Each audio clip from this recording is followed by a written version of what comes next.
Hello student, आज के chapter में हम लोग मैथमेटिक्स के ट्रायंगल्स चैप्टर को पढ़ेंगे। ओके, ट्रायंगल्स चैप्टर में सबसे पहला पॉइंट आता है थेल्स थ्योरम, ओके, या फिर बेसिक प्रोपोर्शनलिटी थ्योरम। ओके, तो थेल्स थ्योरम को पढ़ने से पहले आपको कुछ बेसिक्स नॉलेज होने चाहिए, जो कि आपने प्रीवियस क्लासेस में पढ़े होंगे, 9th क्लास में पढ़े होंगे, 8th में पढ़े होंगे। क्या उसमें पहला पार्ट आता है आपको कन्वर्जेंस। कन्वर्जेंस का इसमें यूजेस थोड़ा बहुत पड़ेगा। ओके, कन्वर्जेंस आपको पता है, दो ट्रायंगल कन्वर्जेंस तब होता है जब उसके सारे साइड्स और सारे एंगल्स बराबर होते हैं।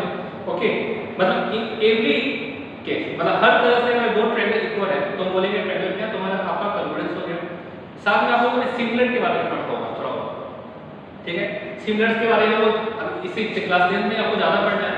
ओके, सिमिलर के बारे में डिटेल से पढ़ेंगे, पर आपको सिमिलर के बारे में थोड़ा बहुत नॉलेज रखना है कि सिमिलर क्या होता है। सिमिलर मतलब क्या, कि कोई भी चीज जो देखने में एक जैसा लगे सिमिलर है। जैसे सारे सर्कल, सारा फुटबॉल गोल होता है, भले वो बड़ा छोटा होता है पर सिमिलर होता है।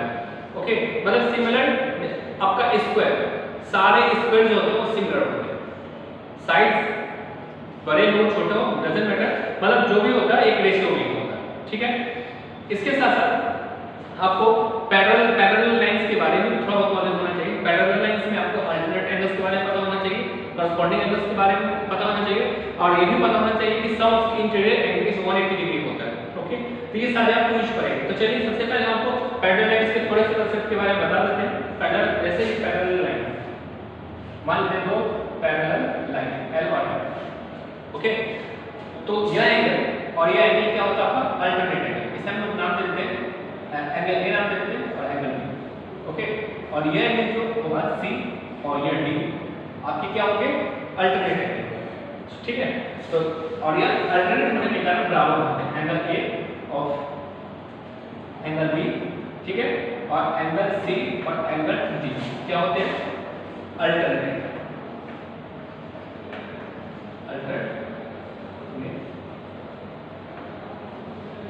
ठीक है, आपको बेसिक इतना पता होना चाहिए अल्टरनेट एंगल का। ओके, साथ में आपको ये भी पता होना चाहिए कॉरस्पॉन्डिंग एंगल क्या होता है। कॉरस्पॉन्डिंग एंगल क्या होता है, जैसे ए, इसके नाम दे देते हैं E, F, G और H।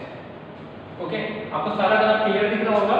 इसमें हम लोग देख रहे हैं कि A B हमारा क्या अल्टरनेट है, C D क्या हमारा अल्टरनेट है। अगर मान लें एंगल 30 डिग्री का होगा तो एंगल B भी 30 डिग्री का होगा, और रीजन क्या होगा, because of alternate angle. Okay, उसी तरह एंगल E जो होगा, ये वाला पार्ट, एंगल B जो होगा वो बड़ा होगा। क्यों होगा, ये होगा कॉरस्पॉन्डिंग एंगल, कॉरस्पॉन्डिंग एंगल, ठीक है। उसी तरह एंगल F और एंगल D भी बोल सकते हैं, एंगल F और एंगल D, ठीक है। उसी प्रकार एंगल C और एंगल H को बोल सकते हैं, एंगल C और एंगल H, और एंगल A और एंगल G। ये जो होंगे आपके चारों के चारों एंगल कॉरस्पॉन्डिंग एंगल होंगे, और इस टर्म में क्या होंगे इक्वल होंगे, ठीक है। और खास बात एक और कि ये तो दो हो गया, अगर दो लाइन पैरेलल है तो ये दोनों कंडीशन फॉलो होंगे। एक कंडीशन और है, वो है कि एंगल C और एंगल B का सम आपका 180 डिग्री होगा, मतलब sum of interior angle, angle B plus angle C equal to क्या होगा आपका 180 डिग्री, और उसी तरह एंगल A और एंगल B का सम होगा आपका 180 डिग्री, ठीक है। ये होता है सम ऑफ इंटीरियर एंगल। तो ये तीन प्रॉपर्टी होते हैं, जैसा कि आप लोगों ने पढ़ा होगा कि कोई लाइन अगर पैरेलल है तो ये तीनों कंडीशंस को फॉलो करेंगे, मतलब अगर ये भी फॉलो हो जाता है तो ऑटोमेटिक बाकी दो फॉलो हो जाएंगे। ओके, ठीक है। और इसमें से कोई भी फॉलो हो गया तो लाइन पैरेलल है। इसका रिवर्स मतलब कि अगर लाइन पैरेलल है तो अल्टरनेट एंगल क्या होगा, इक्वल होगा। इसका रिवर्स क्या हो जाएगा कि अगर अल्टरनेट एंगल इक्वल है तो लाइन पैरेलल होगा। ओके, मतलब इस रिवर्स का भी हम लोग आगे पढ़ना है, इसीलिए हम आपको डिस्कस कर रहे हैं। तो रिवर्स क्या होता है, मतलब अगर लाइन पैरेलल है तो अल्टरनेट एंगल इक्वल होगा। ओके, और अल्टरनेट एंगल अगर इक्वल है तो लाइन पैरेलल होगा, ठीक है। तो आई होप आप लोग ये समझ गए होंगे। इसे भी अपने कॉपी में राइट डाउन कर लीजिए कि आपको जरूरत पड़े।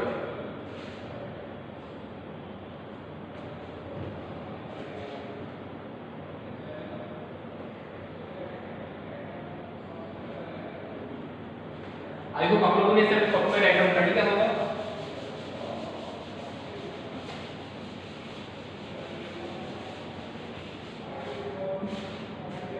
ओके,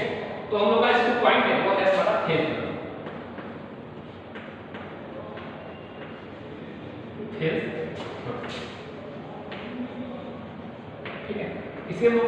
इसे इसका दूसरा नाम है basic proportional, basic proportional limit.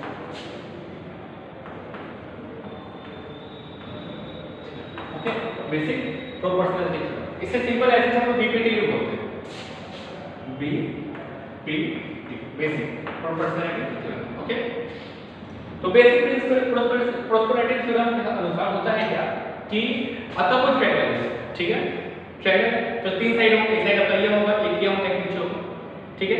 अगर आप इस साइड के पैरेलल जो नीचे जो साइड होता है, जैसे आपका ट्रायंगल ये होगा, ये होगा, तो जो नीचे वाला साइड होता है इस साइड के पैरेलल कोई लाइन दूसरा हो जो अदर दो साइड को इंटरसेक्ट करे। ओके, मतलब यह आपका दो साइड था और ये तीसरा साइड था। ओके, अगर इस वाले साइड के पैरेलल तीसरा लाइन ड्रॉ करे जो अदर दो साइड्स को कहीं ना कहीं इंटरसेक्ट करेगा, ठीक है, तो आपके कुछ खंड बन जाएंगे। एक जैसे ये आपका था, ओके, साइड ए मान लेते ए है, बी है और यहाँ सी है, तो यह आपका पैरेलल एक तो ये सी है, एक बीसी नहीं है, और यह जो लाइन है तो इस खंड का पार्ट और इस खंड का रेशियो, ठीक है।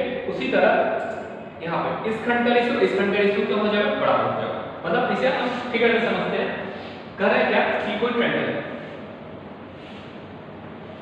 कोई triangle A B C, okay, जो कि हमने बताया आपको एबीसी कोई ट्रायंगल है, और ट्रायंगल में क्या कर रहा है कि कोई साइड के पैरेलल कोई तीसरा लाइन और अदर लाइन, ठीक है, जो मान लेते हैं बीसी के पैरेलल एक लाइन ये आपका, इसे नाम दे देते हैं डी, ठीक है। एबीसी ट्रायंगल है और बीसी के पैरेलल एक लाइन है क्या, डी, बीसी के पैरेलल जो अदर दो साइड ट्रायंगल के अदर दो साइड्स को कहां इंटरसेक्ट कर रहा है, डी और ई पे इंटरसेक्ट कर रहा है। तो according to Thales theorem, according to BPT, according to basic proportionality theorem, क्या होता है कि इस खंड और इस खंड का रेशियो, ओके, और इस खंड का और इस खंड का रेशियो क्या होता है, इक्वल होता है। ओके, क्या हो जाएगा आपका, तो इसका होता है according to Thales theorem AD upon DB A upon,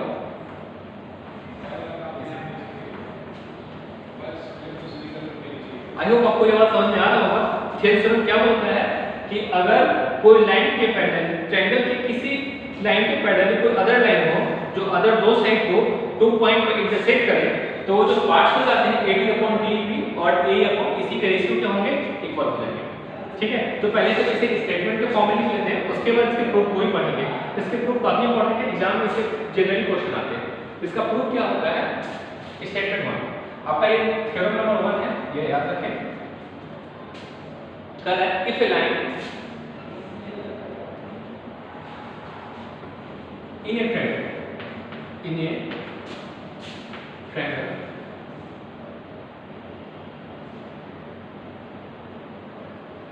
in a triangle, a line drawn parallel to any line, ठीक है, any line, मतलब जरूरत नहीं है कि एनी लाइन के पैरेलल ड्रॉ कर सकते थे ऐसे और इस लाइन के पैरेलल भी ड्रॉ कर सकते थे ऐसे, ठीक है। तो in a triangle a line draw, if a line draw, if लगा देते हैं, if a in a triangle if a line draw parallel to any line and that line okay, और वो जो लाइन है intersect other two lines of triangle, intersect other two sides of a triangle, two sides of a triangle, okay. क्या कर रहा है कि अगर कोई लाइन पैरेलल लाइन को ड्रॉ करें, okay, in a triangle if a line draw parallel to any line, ठीक है, किसी भी लाइन के पैरेलल लाइन ड्रॉ करें एंड दैट लाइन इंटरसेक्ट, और वो लाइन अदर दो साइड ट्रायंगल के अदर दो साइड को इंटरसेक्ट करे, ठीक है, तो जो अदर दो साइड है वो सेम रेशियो में डिवाइड होगा, okay. In a triangle then both side are divided in same ratio,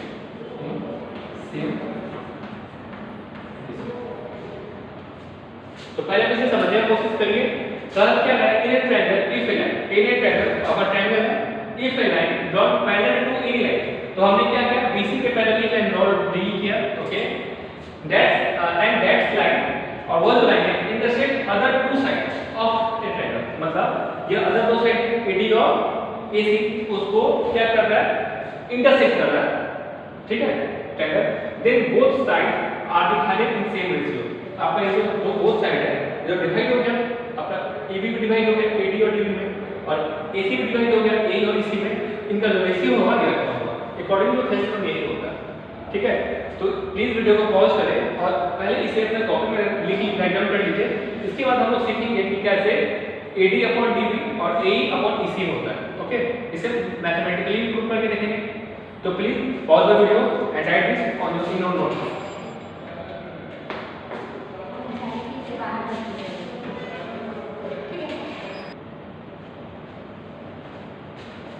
I hope आप लोगों ने इसे अपने कॉपी में राइट डाउन कर लिया होगा। तो चलिए अब हम इसके मैथमेटिकल प्रूफ को देखते हैं कि कैसे किसी भी ट्रायंगल में अगर कोई लाइन पैरेलल होगा तो अदर सब दो साइड को इक्वल रेशियो में कैसे डिवाइड करता है, ओके।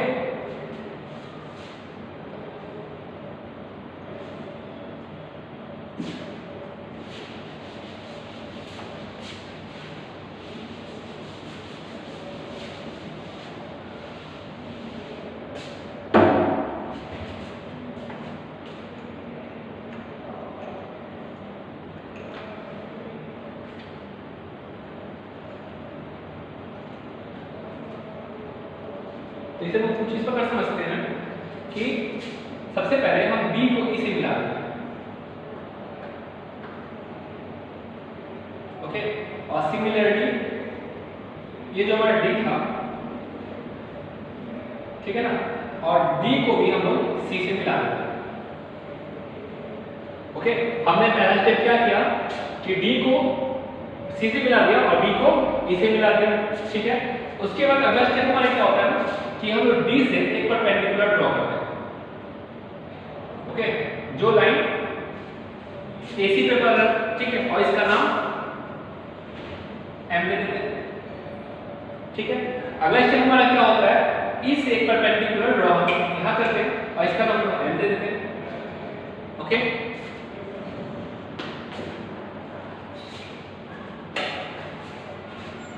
तो इस प्रकार आप देख रहे होंगे कि आपको एक ट्रायंगल AED में परपेंडिकुलर मिल गया DM, ठीक है ना, और ट्रायंगल DEC उसमें का भी उसका भी परपेंडिकुलर मतलब हाइट हो जाएगा आपका DM। सिमिलरली आप ट्रायंगल ADE में उसका हाइट आपका NE भी हो सकता है, ठीक है, और उसी तरह BDE, B, D और E में आपका हाइट जो है वो NE भी हो सकता है, ओके। तो हम लोग बस अब इसी एरिया का कंसेप्ट यूज करेंगे और प्रूव करेंगे। क्या हमें प्रूव क्या करना है, पहले यही लिख लेते हैं, हम प्रूव ये करना है, प्रूव, ठीक है। तो कंस्ट्रक्शन का पार्ट तो कर लीजिएगा। कंस्ट्रक्शन में पहले हम लोगों ने लिखना होता है कंस्ट्रक्शन। तो कंस्ट्रक्शन में क्या लिखेंगे कि drawn perpendicular E to AB EM, ठीक है, and DM perpendicular on AC। साथ में अगला क्या हो जाएगा, B को E से मिला दिए और D को C से मिला दिए, ठीक है। तो अब चलिए आते हैं। तो सबसे पहले पॉइंट मतलब प्रूफ में हम प्रूफ में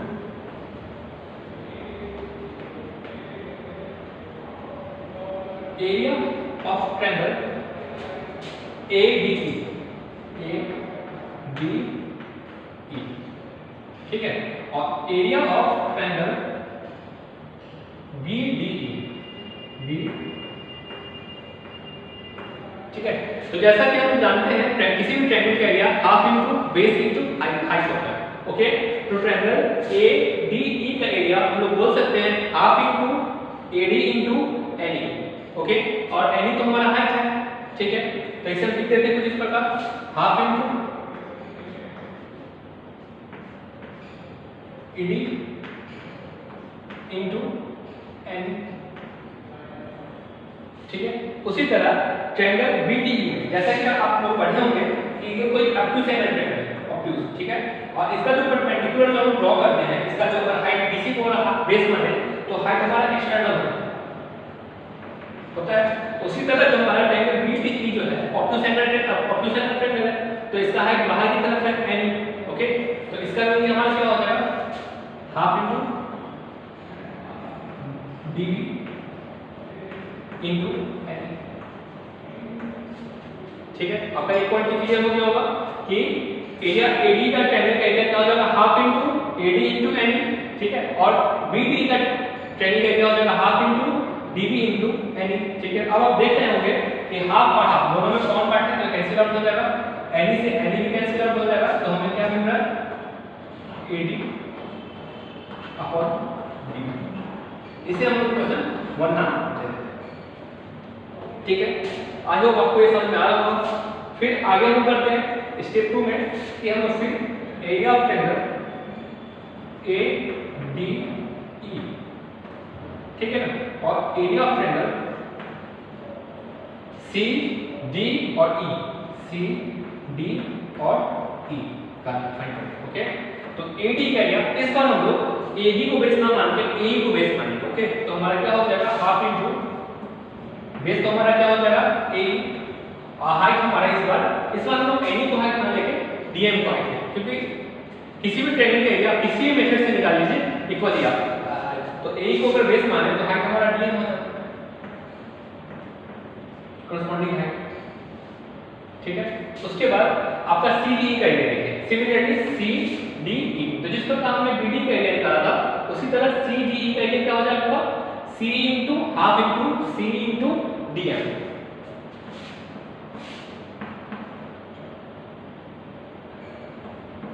हाफ इनटू इसी इनटू डीएम, ओके। अब आप यहां नोटिस कर रहे होंगे कि आपका हाफ से हाफ का पार्ट तो कैंसिल आउट हो जाएगा और डीएम से डीएम वाला पार्ट कैंसिल आउट हो जाएगा, तो हमें क्या पता चल रहा है एई अपॉन ईसी, इसे हम लोग क्वेश्चन 2 मानते हैं, ठीक है। अब इक्वेशन 1 और 2 को कंपेयर करें, इक्वेशन 1 और इक्वेशन 2, तो आप देख रहे हो area of triangle ADE upon area of triangle BDE equal to में क्या मिल गया एडी अपॉन डीबी, ठीक है। उसी तरह area of triangle ADE upon area of triangle CDE हमें क्या मिल गया area upon EC.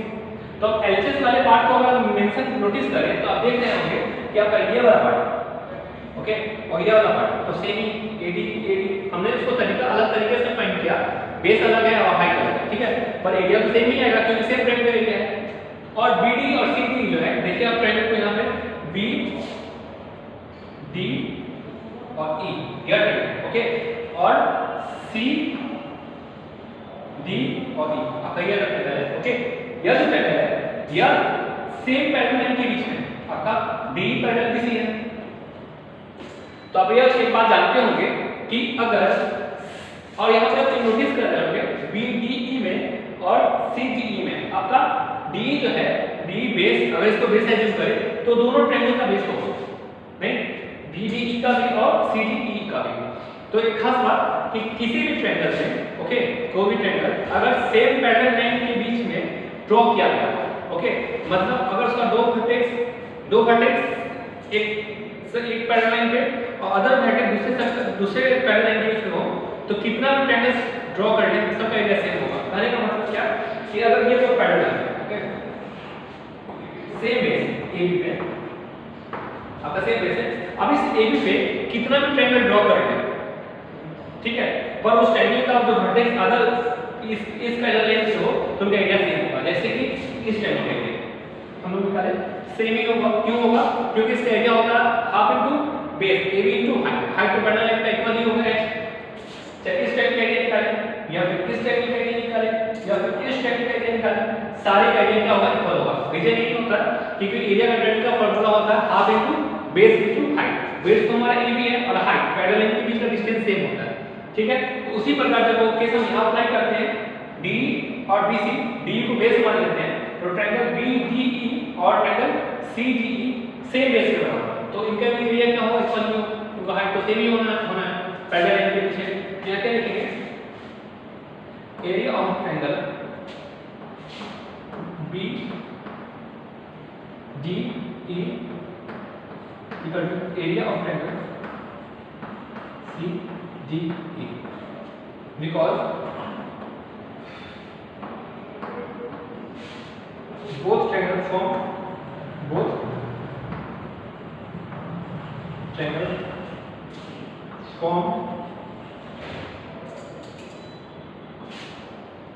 with same parallel line and same base,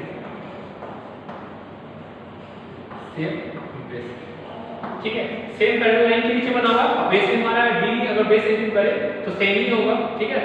तो अब हम देख रहे हैं कि हमारा एडी एडी तो इक्वल हो गया और साथ में बीडी और सीडी भी बराबर हो गया, ठीक है। तो इक्वेशन 1 और 2 से जब ये पार्ट इक्वल हो जाता है तो यह पार्ट इक्वल होगा, ओके। तो फ्रॉम इक्वेशन 1 एंड 2 क्या लिखेंगे, फ्रॉम इक्वेशन 1 एंड 2 जब हमारा LHS इक्वल है तो RHS क्या हो जाएगा, 2 इक्वल हो जाएगा, तो लिख देंगे तो AD अपॉन DB, ओके, और AE अपॉन BC, ओके। तो इस प्रकार हम बोल सकते हैं कि जो लाइन है उनके पार्ट्स का रेशियो होगा वो इक्वल होगा, तो AD अपॉन DB और AE अपॉन BC, ठीक है। तो इस प्रकार हमने थेवेनिन थ्योरम को प्रूव कर लिया, ओके। आई होप आपको ये समझ में आ रहा होगा। अगर फिर भी इससे रिगार्डिंग कोई प्रॉब्लम हो तो कमेंट बॉक्स में जरूर बताएं। तो सबसे पहले करें क्या, आप वीडियो को पॉज करें और इसे समझने की कोशिश करें, उसके बाद इसे अपने कॉपी में राइट डाउन कर लीजिए।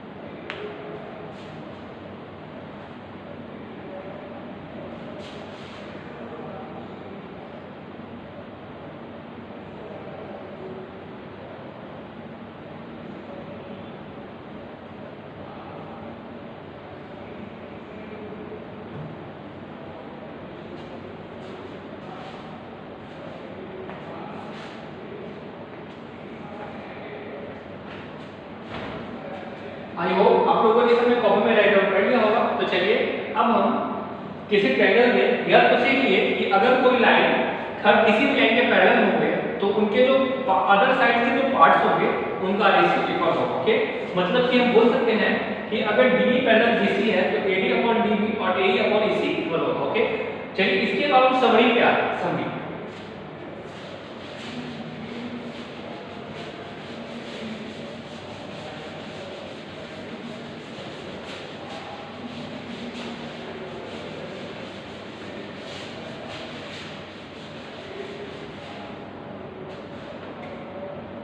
सभी कुछ इस प्रकार है कि आप लिख लीजिए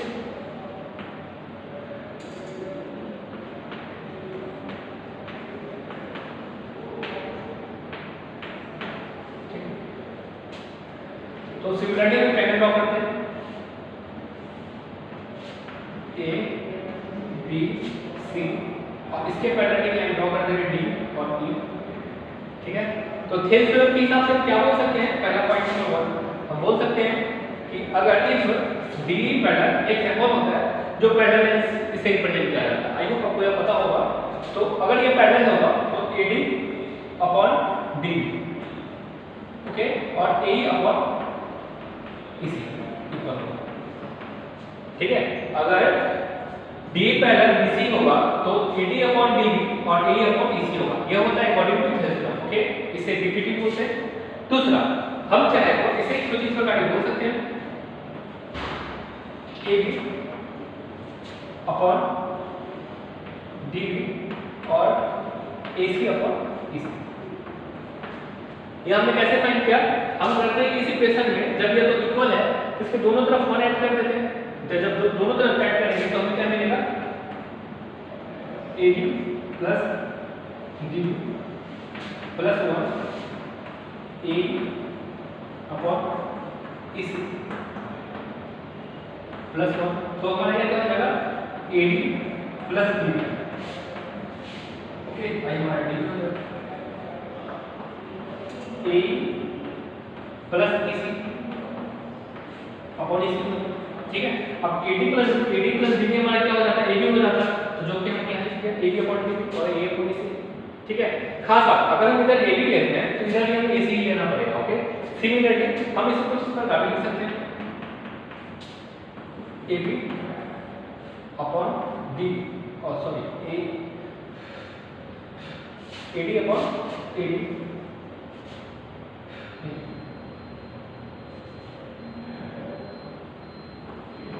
AB upon AD, A upon A, ठीक है। और इसे हम लोग चाहे तो इसी प्रो को करने के लिए लिख सकते हैं, ठीक है। तो ये सारे पॉइंट्स अकॉर्डिंग टू हमारे यूज के हिसाब से हम लोग इसको यूज कर सकते हैं, ओके। पर खास बात, हम लोग इधर अगर ए बी ले तो एक तरफ ए बी ले तो अदर पार्ट में एसी लेना पड़ेगा, पूरा लेंथ लेना पड़ेगा, और अगर इस पार्ट को ले तो अदर में इस पार्ट को लेना पड़ेगा, ओके। इस बात को ध्यान रखते हुए आप किसी भी इसमें से रेशियो को यूज कर सकते हैं, और ये सारे थ्योरम सिर्फ के ही प्रूव होंगे, ओके। तो इसे भी अपनी कॉपी में प्रैक्टिस कर लीजिए।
तो चलिए अब हम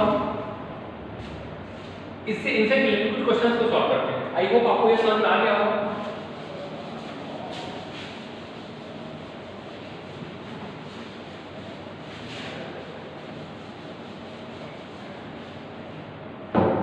तो क्वेश्चन मुझे इसका बता रहा है, एग्जांपल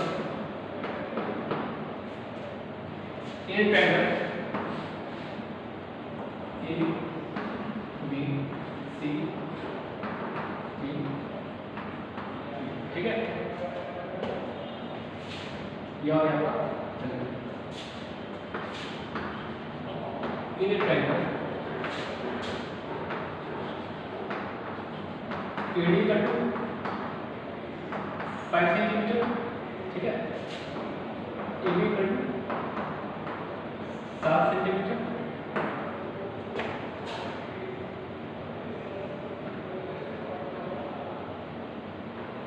एबी का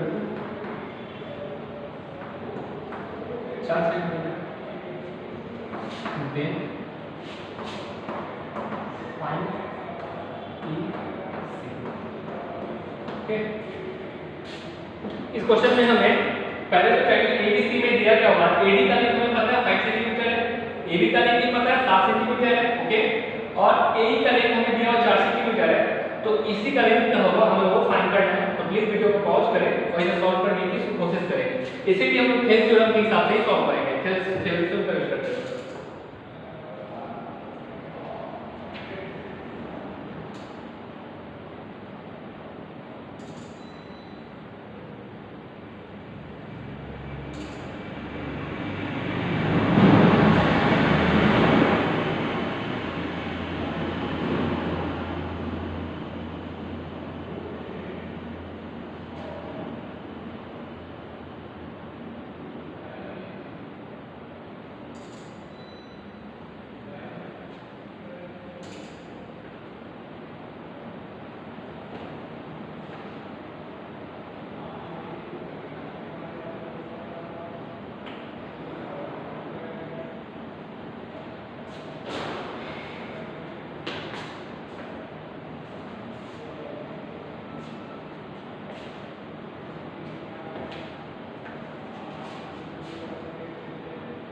आई होप आप लोगों ने इसे सॉल्व कर लिया होगा। तो चलिए हम इसके सॉल्यूशन को डिस्कस करते हैं। तो सॉल्यूशन कुछ इस प्रकार होंगे। According to Thales theorem, according to Thales theorem in triangle A B C, ठीक है, डी पैरेलल बी सी, ठीक है, डी पैरेलल बी सी। जब डी पैरेलल बी सी होता है तो हम लोग लिख सकते हैं क्या, देखिए अब आपको क्वेश्चन पे दिया गया हुआ है कि एडी का लेंथ 5 है, ओके, एडी का लेंथ कितना दिया हुआ 5, और अगर हमें दिया हुआ एडी का लेंथ क्या दिया हुआ 7। तो जैसे हमने आपको जस्ट बताया था कि आप चाहे तो यूज कर सकते हैं AD अपॉन AB, ओके, और A अपॉन AC, ठीक है। तो अकॉर्डिंग टू थेल्स थ्योरम हम लोग यूज कर सकते हैं, क्या हो जाएगा आपको पता है, AD अपॉन AB और AE अपॉन AC, ठीक है। और हमें AD का लेंथ पता है, कर दिया गया 5, या 5 से करेंगे। AB का लेंथ पता है 7 है, तो 7 पे करेंगे। AE का लेंथ पता है कितना 4 है, तो 4 पे करेंगे। और AC का लेंथ पता है, AC पे है, तो ओके। अब जब इसे क्रॉस मल्टीप्लिकेट करके सॉल्व करेंगे तो AC का वैल्यू क्या मिल जाएगा 28/5, AC हो जाएगा 4 × 7/5 सेंटीमीटर, मतलब क्या हो जाएगा AC का वैल्यू मिल जाएगा 28/5 सेंटीमीटर, ओके। तो AC का वैल्यू मिल गया क्या 28/5 सेंटीमीटर, ओके, मतलब 5.6 सेंटीमीटर अप्रॉक्स हो गया। इसे पॉइंट पर करेंगे तो मिलेगा 5.6 सेंटीमीटर, ठीक है। पर परंतु हमें क्वेश्चन में क्या फाइंड करना था, AC का लेंथ, और हमें AC का लेंथ मिल गया 5.6, ठीक है ना। तो अब 5.6 A का लेंथ हमें पता है 4 है, A का लेंथ तो पता ही है 4 है, ठीक है। तो क्या करेंगे हम लोग AC में से AC सेपरेट कर लेंगे, तो AC का वैल्यू क्या हो जाएगा, सॉरी AC की वैल्यू क्या करेंगे, AC में से AE सेपरेट कर लेंगे, मतलब 5.6 - 4 सेंटीमीटर, मतलब क्या हो जाएगा 1.6 सेंटीमीटर। तो AC का लेंथ हमारा क्या आ गया 1.6 सेंटीमीटर, और इसको क्या हमने AC का लेंथ फाइंड कर लिया, ओके। तो आई होप आपको समझ में आ गया होगा। अगर इसके रिगार्डिंग फिर भी कोई प्रॉब्लम हो तो आप कमेंट बॉक्स में जरूर बताएं। तो प्लीज वीडियो को पॉज करें और इसे अपने कॉपी में राइट डाउन करें।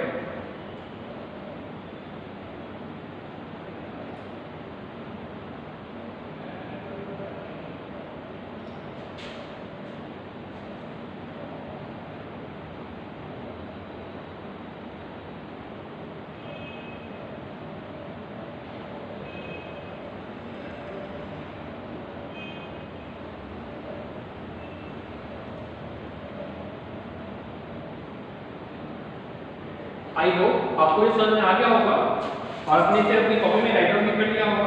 तो चलिए अब हम नेक्स्ट थ्योरम पे आते हैं।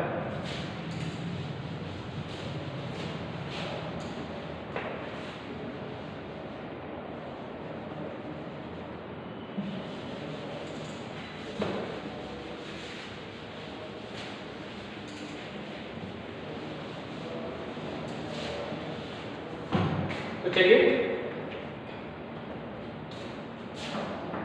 तो अभी तक हमने थेल्स थ्योरम पढ़ा। थेल्स थ्योरम में क्या दिया होता था कि अगर D पैरेलल BC है तो क्या हो जाएगा AD अपॉन BB और A अपॉन AC, ओके। अभी तो हमने यह पढ़ लिया। अब इसके कन्वर्स पे आते हैं। कन्वर्स क्या होता है, कन्वर्स होता है क्या कि कोई ट्रायंगल है, ठीक है ना, कोई ट्रायंगल में कोई लाइन, तीसरा तो एक ट्रायंगल है उसमें कोई अदर लाइन है D, ठीक है, उसमें आपको यह नहीं पता है कि यह पैरेलल है, ठीक है। कोई लाइन है D जो किसी भी ट्रायंगल के दो साइड्स को इक्वल रेशियो में डिवाइड कर रहा है, ठीक है। मतलब कोई लाइन है जो ट्रायंगल के दो साइड्स को इक्वल रेशियो में डिवाइड कर रहा है, ठीक है ना। तो वो जो लाइन होगा प्रूव करने के थर्ड लाइन के पैरेलल है, ठीक है। इस बार जस्ट उल्टा हो गया, इस बार आपको रेशियो इक्वल दिया गया होगा पर ये नहीं दिया गया कि साइड क्या है आपका पैरेलल है, ओके। तो चलिए इसको कैसे प्रूव करते हैं। आपको प्रूव करना है, हमें क्या प्रूव करना है कि prove that D parallel BC। Okay, हमें प्रूव क्या करना है, D पैरेलल BC। तो ये कैसे होगा, तो मान लेते हैं कि D आपका पैरेलल, जब हमें प्रूव करना होता है कि D पैरेलल BC के करना है, तो हम इसको लेके चलते हैं कि D पैरेलल नहीं है। ओके, एक अदर लाइन है DM, एक अदर लाइन क्या आपका F है, नहीं F, एक अदर लाइन है आपका क्या DF जो BC के पैरेलल है। ओके, ठीक है, तो इसका पहले इरेज कर देते हैं, आपको गिवन है। तो सबसे पहले क्या इसका थ्योरम लिख लेते हैं,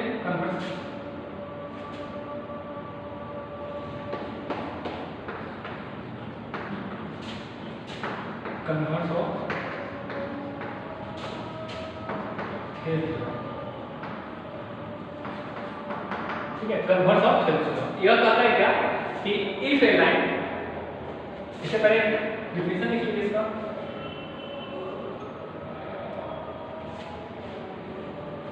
if a line divides two sides of a triangle, two sides divides two sides of a triangle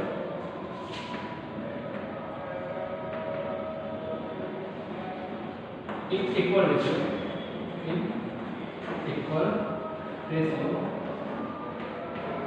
then that line must be parallel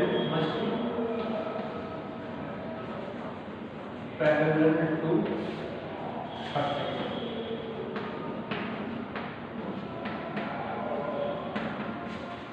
okay, आपको दिया गया है कि कोई लाइन है जो ट्रायंगल के दो साइड्स को इक्वल रेशियो में डिवाइड करता है, तो प्रूव करना है कि वो लाइन है वो थर्ड साइड के पैरेलल होगा। ओके, तो पहले वीडियो को पॉज करें, इस स्टेटमेंट को आप लिखिए, यह बस converse of Thales theorem. Okay, यह थेल्स थ्योरम नंबर 2 है, पहला थ्योरम था थेल्स थ्योरम, दूसरा है converse of Thales theorem. Okay, तो प्लीज वीडियो को पॉज करें और इसे अपने कॉपी में राइट डाउन करें।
आई होप आप लोगों ने इसे अपने कॉपी में राइट डाउन कर लिया होगा।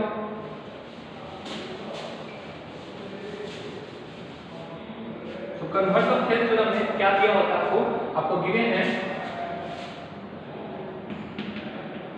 गिवन AD अपॉन DB और AE अपॉन BC। ओके, हमने कंस्ट्रक्ट किया क्या है कि DF पैरेलल BC कंस्ट्रक्ट किया। ओके, यहाँ पे कंस्ट्रक्शन पहले क्या करते हैं, सबसे पहले तो हमें गिवन होता वो लिख देते हैं, बाद में क्या लिखते हैं कि हम प्रूफ क्या करना वो लिख देते हैं, उसके बाद कंस्ट्रक्शन लिखते हैं। कंस्ट्रक्शन में हमने क्या किया कि draw a line DF parallel to BC। Okay, DF parallel to BC, ठीक है। तो सबसे पहले क्या करते हैं कि इन ट्रायंगल इफ या तो वो गिवन स्टेटमेंट इसे भी कैसे मान लेते हैं ठीक है। और कंस्ट्रक्शन के हिसाब से क्या किया ना कि D F parallel B C है, ओके। तो हमारा क्या हो जाएगा in triangle A B C D F parallel B C, okay. तो अकॉर्डिंग टू क्षेत्र हमारा क्या आ जाएगा A D upon D B, और क्या आ जाएगा A F upon F C equation क्या पर लिख देते बाय खेल, ओके। अब इक्वेशन 1 और 2 को हम लोग कंपेयर करें तो AD अपॉन DB एलएचएस के, और इक्वेशन 2 के भी एलएचएस में दिया हुआ AD अपॉन DB। तो जब दोनों पार्ट एलएचएस एलएचएस इक्वल है तो आरएचएस आरएचएस इक्वल होगा, तो इसे हम कुछ इस प्रकार लिख सकते हैं AD upon option AE upon EC और AF अपॉन FC, ओके। अब इसके बाद क्या करते हैं हम दोनों तरफ 1 ऐड करते हैं, ओके। दोनों तरफ 1 ऐड करते हैं, कोई फर्क नहीं पड़ेगा। तो हमारा यह क्या हो जाएगा EC plus E upon EC, आइए हमारा क्या हो जाएगा EF plus FC upon FC, okay. अब देखिए EC अपॉन AE हमें क्या मिल जाएगा EC upon AE, EC sorry EC upon AE, हमारा AC हो जाएगा, ओके। इसे लिख देते हैं यहाँ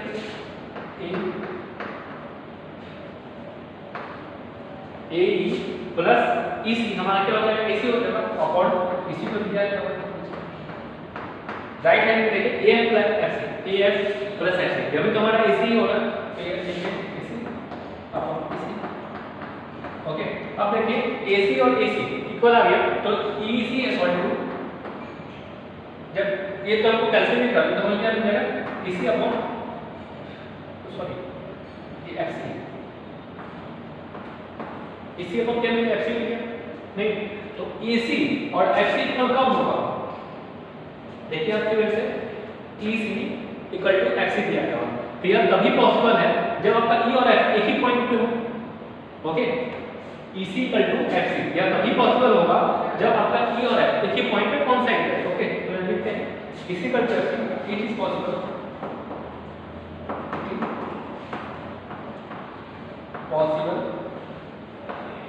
when E and F coincide, ठीक है are coincide, okay. therefore DE equal to parallel BC, okay. तो इस प्रकार हमने खेल थ्योरम के कन्वर्स को प्रूव कर लिया, ओके। तो हम लोग फिर से रिपीट करते हैं। सबसे पहले हमें गिवन है क्वेश्चन में कि अगर प्रूव करना है हमें कि क्वेश्चन में गिवन क्या है कि कोई ट्रायंगल कोई साइड है जो ट्रायंगल के दो साइड्स को इक्वल रेशियो में डिवाइड करता है, तो वो लाइन जो होगा हर लाइन के पैरेलल होगा, ठीक है। मतलब दो साइड का रेशियो इक्वल दिया गया है, तो मान लेते हैं हमें AD DB और AE EC गिवन है और वो लाइन जो है DE है, ओके। और हमें प्रूव क्या करना है DE पैरेलल BC प्रूव करना है, तो हम लोग कंस्ट्रक्शन से किए, मान लेते हैं कि DE पैरेलल नहीं है, एक अदर लाइन DF पैरेलल होगा, ओके। मान लेते हैं तो ड्रॉ ए लाइन DE और DE पैरेलल BC, और यहां DF पैरेलल BC, ओके। इसके बाद क्या करते हैं ना कि जो गिवन स्टेटमेंट हमारा है AD अपॉन DB और AE अपॉन EC उसे हम लोग इक्वेशन 1 नाम दे दिया, और प्रूव में उसके बाद क्या करते हैं ना एक ट्रायंगल ABC में देखते हैं, ओके। ABC में हम कंस्ट्रक्शन में किए थे कि DF पैरेलल BC, तो जब DF BC के पैरेलल होगा तो ये तो थेस थ्योरम को फॉलो करेगा, और according to Thales theorem AD upon DB और AF अपॉन FC हो जाएगा, ठीक है। अब इक्वेशन 1 और इक्वेशन 2 को देखें तो इसके LHS LHS इक्वल है, तो RHS RHS क्या होगा इक्वल होना चाहिए, तो A अपॉन EC और AF अपॉन FC हो जाएगा। अब हम क्या करते हैं दोनों तरफ 1 ऐड कर देते हैं अपने मन से, तब 1 ऐड करेंगे तो हमें क्या मिल जाएगा EC plus AE upon EC और AF plus FC upon FC, okay. अब AE और EC को ऐड करें, AE और EC को ऐड करें तो हमें AC के बराबर आ रहा है, तो हम लोग ने ऐड करके AC कर दिया और AM plus FC AM plus FC को किया तो ये भी AC के बराबर है, तो यहां से AC लिख दिया। अब न्यूमरेटर का टर्म कैंसिल कर दे तो EC का टू FC हो जाएगा, ठीक है। मतलब क्या होगा EC का लिंक और FC का लिंक इक्वल है, और EC और FC का लिंक या तभी पॉसिबल हो सकता है जब E और F का हो एक ही पॉइंट पे हो, ओके, मतलब कोइंसाइड करे। जब एक ही पॉइंट पे होगा तभी कोइंसाइड होगा और EF और FC इक्वल हो पाएगा, ओके। तो it is possible way E and F are coincide, therefore क्योंकि हमने DF पैरेलल BC एज्यूम किया था और F तो E पे ही है, तो बोल सकते हैं DE पैरेलल BC हो, ओके, प्रूव हो गया। तो इस प्रकार हमने थेल्स थ्योरम के कन्वर्स को भी प्रूव कर लिया, ओके। आई होप आपको ये समझ में आया होगा। अगर फिर भी इसके रिगार्डिंग कोई प्रॉब्लम हो तो कमेंट बॉक्स में जरूर बताएं, तो वीडियो को पॉज करें और पहले से अपनी कॉपी में राइट डाउन कर लीजिए।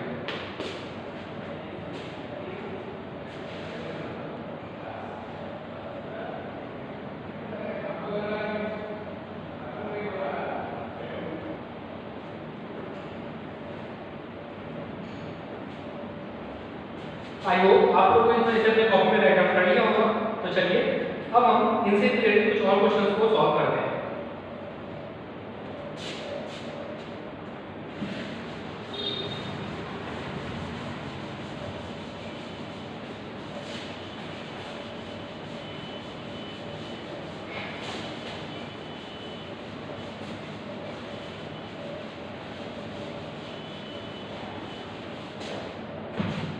क्वेश्चन हमारा कुछ इस प्रकार है,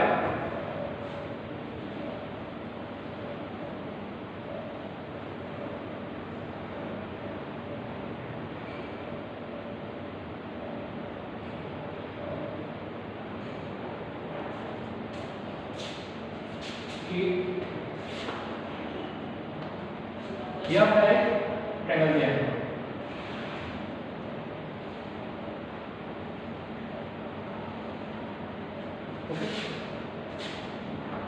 यह हो गया पैरेलल और ये और ओके। आपको क्या दिया गया है कि इसे हम नेमिंग कर दे रहे हैं A B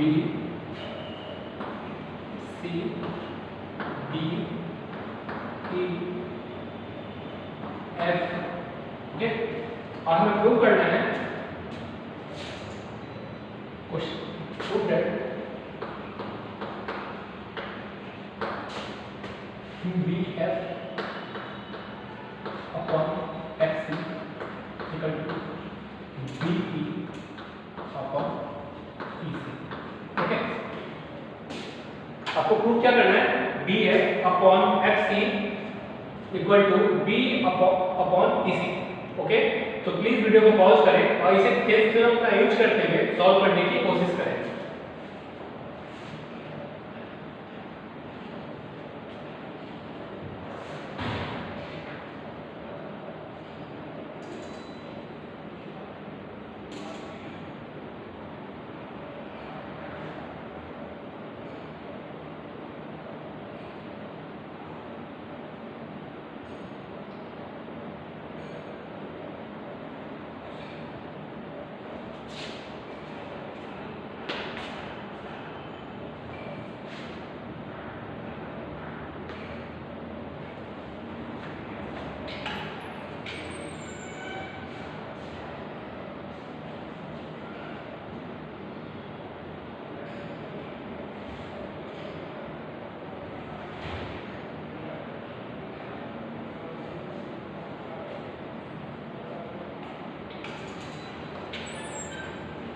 आई होप आप लोगों ने इसे सॉल्व कर लिया होगा।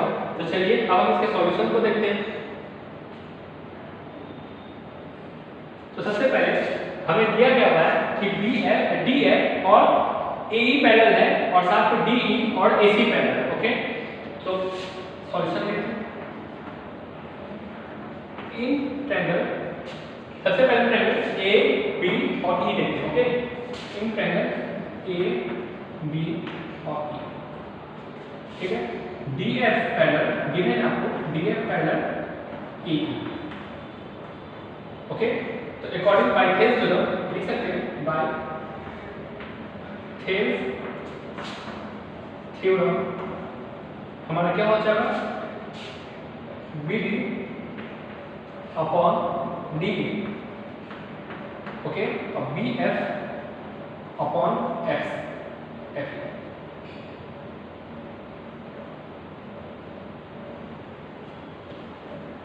ओके।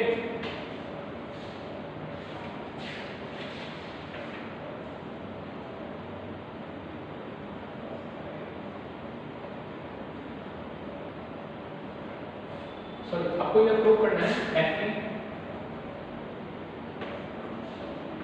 ओके, अब ये दिया हुआ दिए का proof equation 1। Again in triangle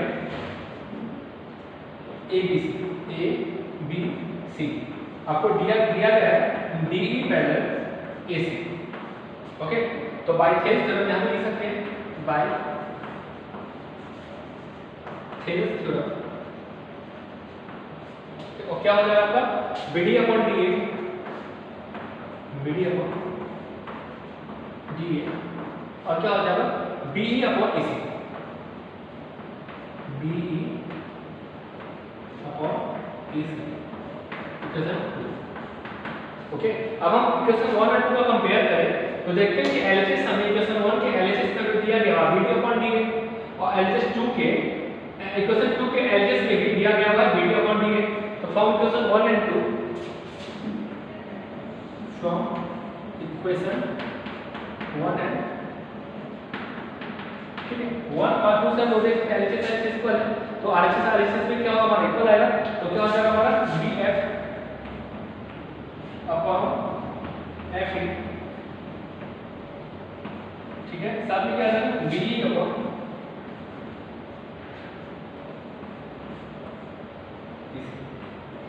जो कि हमें एक प्रूव करना था, इस तरह से प्रूव कर लिया। ओके, तो प्लीज वीडियो को पॉज करें और इसे अपनी कॉपी में राइट डाउन कर दीजिए।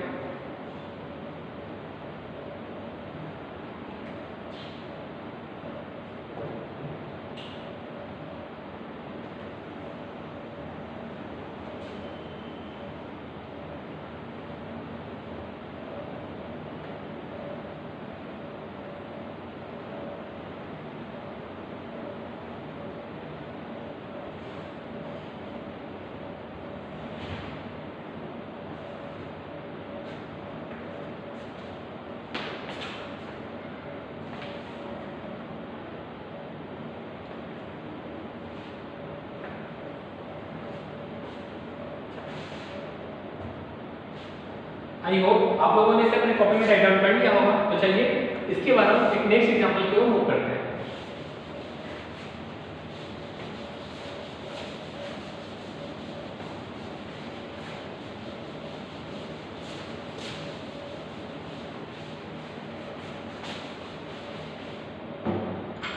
नेक्स्ट एग्जांपल में हमें दिया गया हुआ है वो कुछ इस प्रकार है।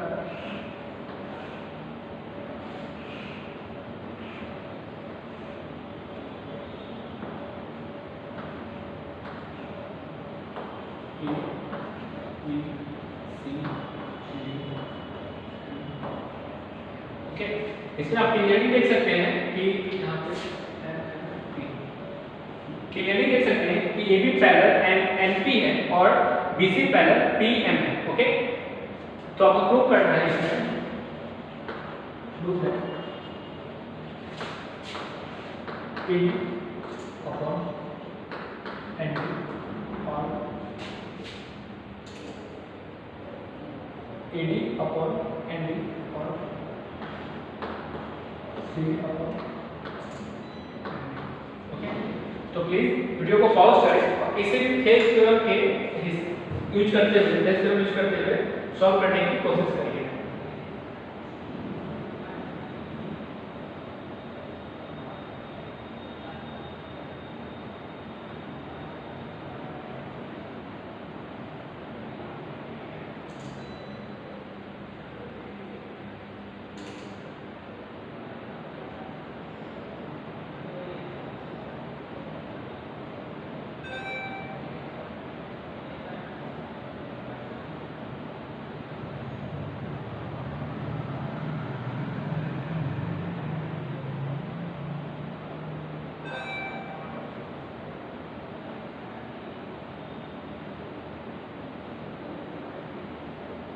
आई होप आप लोगों ने इसे सॉल्व कर दिया होगा। तो चलिए अब हम इसके सॉल्यूशन को डिस्कस करते हैं। तो सबसे पहले स्टार्ट करते हैं in triangle A B D. Okay, हमें दिया गया है P N parallel B A. Okay, P N parallel B A दिया गया हुआ, तो बाय थेल्स थ्योरम हम लोग लिख सकते हैं A D upon N D. Okay, A D upon N D और B D upon P D. Okay, क्योंकि पी एन और बी ए जो पैरेलल है तो लिख सकते हैं A D upon N D और P D upon P D. ठीक है, यहाँ लिख देते हैं bye Thales theorem.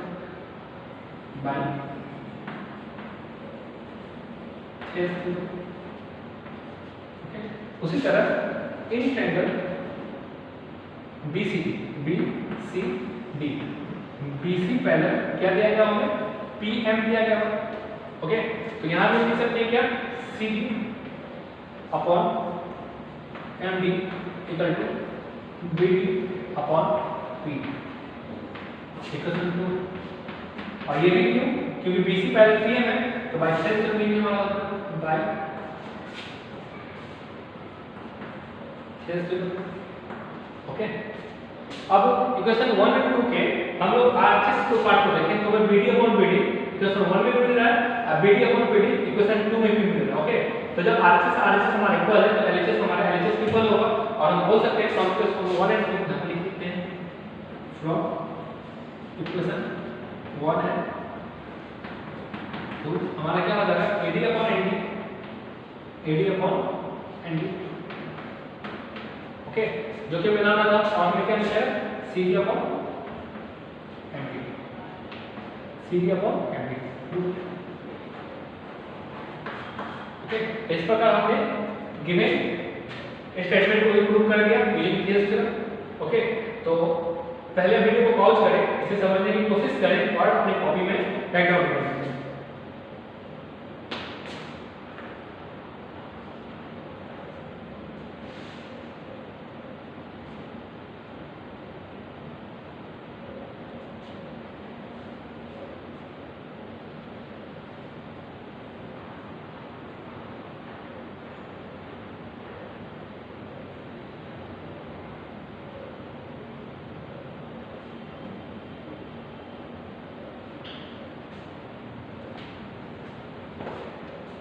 I hope आप लोगों ने अपने कॉपी में से राइट डाउन कर लिया होगा।